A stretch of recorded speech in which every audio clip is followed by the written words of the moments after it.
Hey internet, guess who's back? Now you might probably be thinking, so what's Tom been doing? Why haven't we seen anything? But the guy's been like slacking, you know, just doing nothing, getting fat over Christmas, and I did do some of that.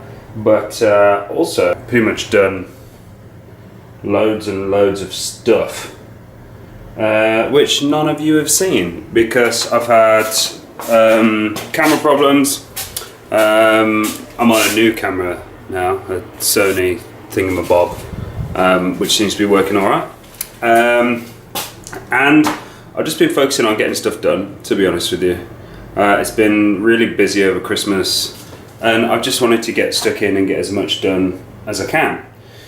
So this is where I need to bring you up to speed with where we are. Last video we were finishing off parts of the frame and we were looking at building the engine, which is like 95% done. We're literally just waiting for a front cover gasket, and I need to change my oil pump because we pinched it when we were putting the keyway in, and it's not very happy, so I need to change that.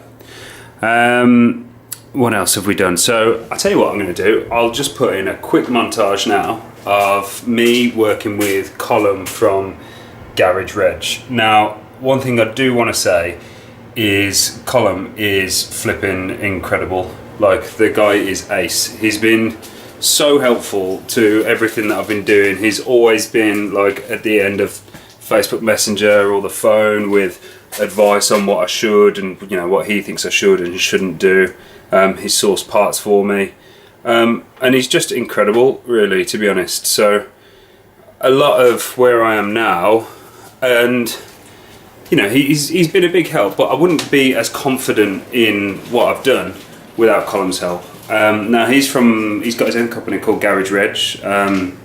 Currently setting up a website, which later on in the videos I'll put a link to. But anyway, the guy's ace. So here's a little montage of that.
after that point, we had the engine built as a just like a bare block, missing the front cover and the sump and everything.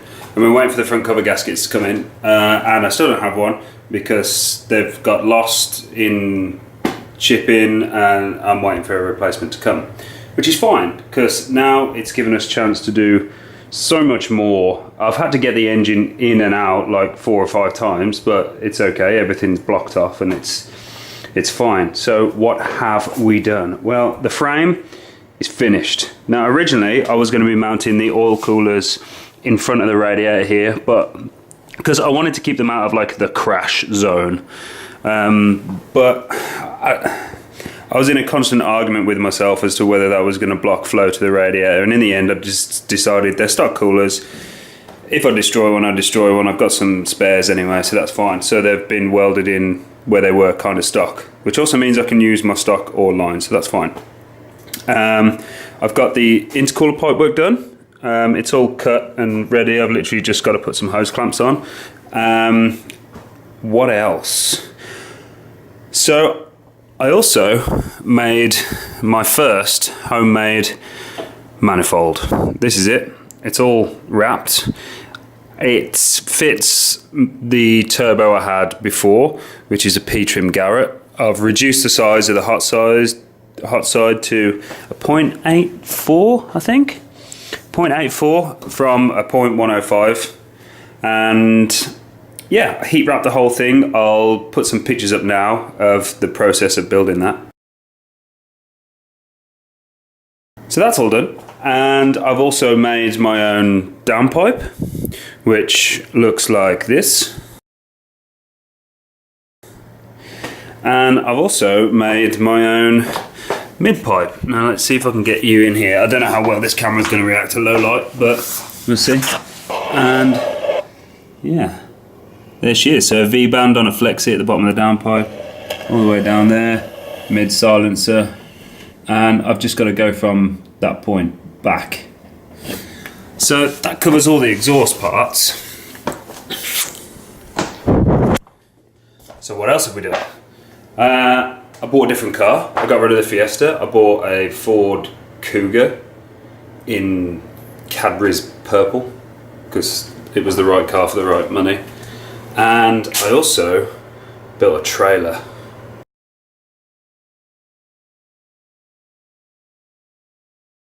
Now the trailer bed is finished. I've done one ramp, which is here. I've got the steel down here to do the other ramp, but that's like boring stuff. It's just TIG welding. So I've got to finish that, and I got the trailer weighed because the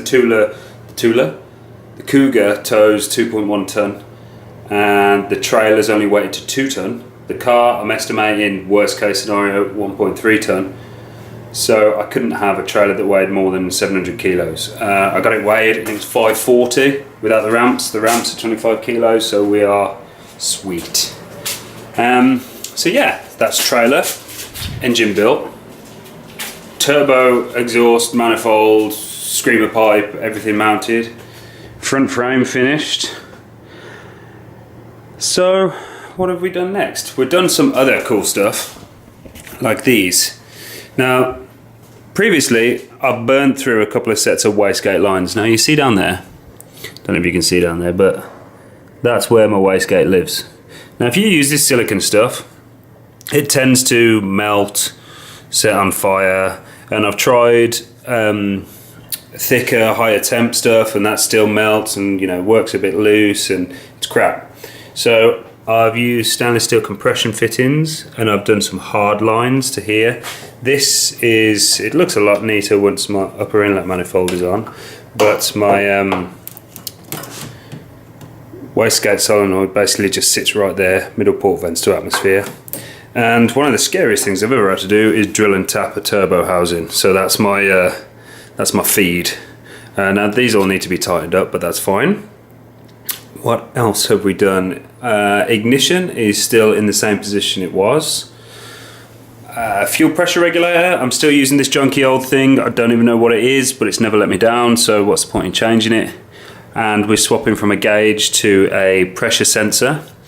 and all the fuel lines are done. I've done this in a slightly different way to how I did it last time. Last time it went from secondary rail into primary rail and then one return back out, but I've put a Y piece in this time. So each fuel rail has its own feed, and there's a little billet fuel filter here which is easy to access and change. So that covers all the fuel system. Now we get on to the fun stuff. So in the interior I've also fitted a roll cage, which I got from a guy on the RX7 forum. It's a KSP Attain cage, I believe, and it's awesome. It's got this nice little kink at the top because I've been in RX7s with cages before and my helmet just hits the cage and it's horribly uncomfortable, so it solves that. I've deleted the gauge pod with this bunk looking thing, but it's fine. I'm happy with it. It's completely gone. My center console has all been blanked off, ready for some switches. My tablet goes right here for the entire dash display, and then down here, if I can just squeeze in, you'll notice we have an Adaptronic M2000 standalone ECU. Now this is quite possibly the scariest part of the build. Now you might look at something like, now you might think making an exhaust is pretty scary, and yeah, that's pretty scary considering I don't really have much welding experience, but over the last like 2 months I've done like loads. But it's not actually that bad. I could have done it a lot better, but for the first time, really happy with it. But when it comes to a standalone ECU, now this here is part of the wiring, and on the Adaptronic software you get a nice pin-out diagram of where everything goes. So this is injectors, this is ignition, this is some auxiliary stuff which goes to some sensors, which is pinned out on there. None of this is used. And then there's an entire other harness which runs absolutely everything else on the engine. Now, this is pretty intimidating to me because I've never done anything like this before. So I think this is a good point to pick back up with the videos, because I'm going to be learning a hell of a lot as I go. Now, I've spoke to Adaptronic a couple of times to clear up a few things, and they've sent me a map, a base map. It's not really a base map, but it's one that they've used on a 13B with the M2000. So it gives me a good pin-out diagram. So that is basically my starting point. Now I've sent that map to JD. He's a well-known tuner in the UK, and he's going to have a look over that and just make sure it's okay to use as an engine starting map. And we're basically going to go from there. So there's a shed load of wiring to do, which is exciting because I've never done that before. But there's not really a lot left. So I've also, thanks to Rich, you'll know Rich, I crashed his car. He got me this lovely whiteboard. So on here we've got a list of stuff to do. I've already crossed some off. But yeah, a lot of it we've gone through. It's just, a lot of it's simple stuff like radiator hoses. My hoses actually come, I've literally just got to cut them down. Heater hose clamps. Oh yeah, this is random because I'm not running a heater anymore. So I've got to clamp off all the bungs for there. Spark plugs, I need some new ones, but I've got some crap ones in. Coolant tank, that's overflow tank, that came today. Catch can, I've got one somewhere. Rear pipe, oil cooler lines, fuel tank protector. Now, normally, at the back of the car, there's a little plastic thing that connects the hose where you stick the fuel into the fuel tank. I haven't got that, and it's just a rubber hose. So I've just got this slight concern that if a tyre sets on fire, or a tyre debeads and it wraps around that and then it rips it out, that it's going to cause like serious fire and death and problems. So I've got to do something with that. Turbo oil return hose, I've got all the fittings, but I can't do that until the front cover's on. And then just random stuff. Now the next big one, steering. This is an interesting one because, you know, you can go and spend £2 and buy Wise Fab, which works and it's awesome, and all wonderful things happen. Unicorns appear and you can do backwards entries, but I don't have £2, so I'm having to make what I'm going to call shit fab. Yeah, shit fab. So I've started this already, and some extra parts have come in today to help me with camber. So let's go through where we're starting from. Okay, this side is stock, apart from a cut hub, which gives us more angle because it pivots on a tighter radius and blah blah blah. You can work that out, that's fine. So this is what we get. Now you don't actually get that much inside because the outside, the other side, stops it. Your caliper hits the suspension. So you also run the risk of the tyre hitting the inside of the chassis here. So let's have a look at the other side and see what we've done to kind of fix that. The upper arm we've extended 40mm by welding in a bit of a spacer. The lower arm I also extended 40mm. Now I didn't weld this because my welder doesn't do aluminium, and when they welded it, it absolutely cut the lower ball joint, so that was screwed. So I had to come up with another solution. Now I can't weld aluminium, but I want to make as much of this as myself, so I chopped the lower ball joint off. I made this bracket which bolts to the suspension bolt, and I've welded on an M20 Boss and used a rose joint into the bottom of the hub. Now this has spaced the entire hub setup out about 40mm, and I've tried it with a wheel and I've just about got arch clearance. I don't know how, because I had good fitment before and I was only on a 25mm spacer, but that's science and I'm not a scientist. Okay, so let's look at what we've done.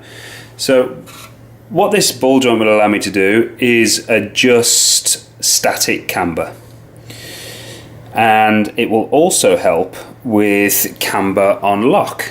Now you'll notice I've got so much more movement, like over 90 degrees on this, just by it being spaced out. I've also completely eliminated it hitting the inner chassis leg. So that's 2 problems solved. Now this is a standard hub, it's not cut, but when we're on full lock this way, we actually have a little bit of positive camber, and when we're on full lock the other way,